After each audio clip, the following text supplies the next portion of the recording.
Goeiemôre, so groot is die voorreg vanoggend om natuurlik weer die woord van die Here met u te kan deel. Vanoggend wil ek twee Bybelfigure uitlig wat vir ons twee sulke belangrike aspekte van ons lewe te voortbring. Die vraag op ons lippe moet wees: kies ons vrees of kies ons vertroue? Weet jy, hierdie twee mense in die Bybel is Jeskia en Agas. Nou, ons is onder andere onderskeidelik is ons in Jesaja 7 en ook in Jesaja 37.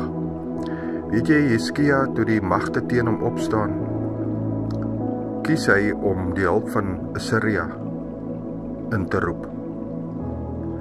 Alhoewel die Here wou gehad het dat Agas moes op hom vertrou. Die Here gee glad vir hom tekens, die Here wys hom, maar hy kies liewers om Asiria aan sy kant te kry. En daar word die Here eintlik vir hom 'n valstrik, meer as sekuriteit. Dan kom ons by Jeskia. Toe Asiria teen Jeskia optrek, het hy gekies om in gebed die Here te soek en op hom te vertrou. En weet jy wat? Die Here het wonderbaarlik vir hom deurgekom. En dit is so goeie aanduiding vir u en vir ek in ons daaglikse lewe van vandag. Weet jy, so baie dinge gebeur en soms wil ons 'n sterk groep mense aan ons kant kry om op die einde van die dag by ons einddoel uit te kom. Maar weet jy wat? Soos Jeskia besef het dat die Here, God is groter en kragtiger as enige groep mense.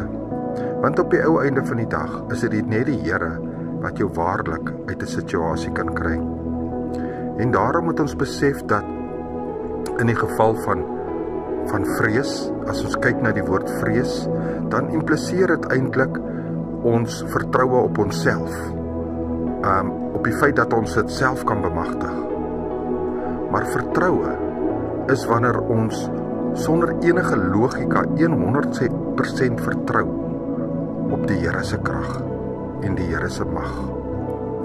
Dit is dan natuurlik my gebed vir u vanoggend, dat die Here se krag en sy sekuriteit en sy hulp u te hulp snel, terwyl u op hom vertrou en nie op mense om u nie.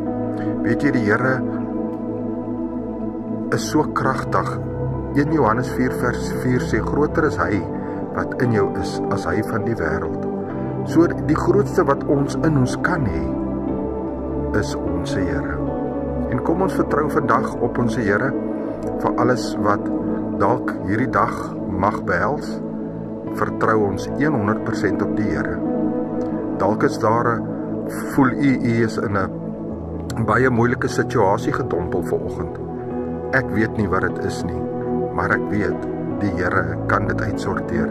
Maar u moet die vertroue sonder enige logika, sonder enige verduideliking, sonder enigiets wat ons sien, 100% u geloof en die vertroue in die Here plaas. Dalk lê jy op 'n siekebed vanoggend. Ek weet dit ook nie, maar ek weet dat die Here is ook daar.